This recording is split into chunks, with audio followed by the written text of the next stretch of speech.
मी Satish Kurpat PBMS HV Desai eye हॉस्पिटलमध्ये गेली 20 वर्ष डेप्युटी मॅनेजर आय बँक म्हणून काम बघत आहे।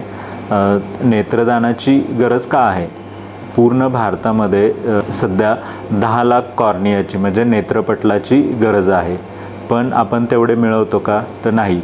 भारतामध्ये सध्या 500 आय बँक कार्यरत आहेत।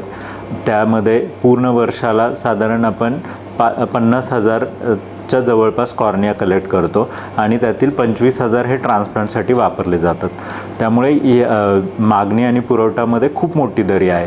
तर आपल्याला नेत्रदानासाठी खूप सारं काम करावं लागणार आहे आणि याच्यात HV देसाई आय बँक 2005 पासून नेत्रदानाचं कार्य करते आणि नेत्रदानाच्या कार्यामध्ये वेगवेगळे नवीन उपक्रम आणि HV देसाई आय बँकतर्फे राबवले जातात।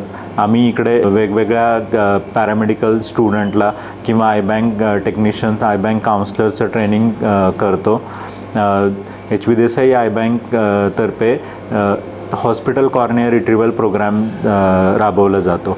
याच्यामध्ये आमचे HV देसाईचे काउन्सलर हे वेगवेगळ्या मल्टीस्पेशालिटी हॉस्पिटलमध्ये पोस्टेड असतात आणि जेव्हा कधी तिथे कुठल्याही कारणामुळे कुठल्याही व्यक्तीचा मृत्यू होतो तेव्हा आमचे काउन्सलर त्यांच्या नातेवाईकांना नेत्रदानाबद्दल माहिती देतात आणि त्यांचं नेत्रदान घडवून आणतात। HV देसाई आय बँक ही पूर्ण महाराष्ट्रामध्ये सगळ्यात जास्त नेत्रपटल प्रोवाइड करणारी आय बँक आहे। पण आत्ता सध्या 25 ऑगस्ट ते 8 सप्टेंबर ह्या दरम्यान आपण नेत्रदान पंधरवडा साजरा करतो। तुम्ही तुमच्या जवळपास नेत्रदानाची माहिती आणि नेत्रदानाचा प्रसार करावा। धन्यवाद।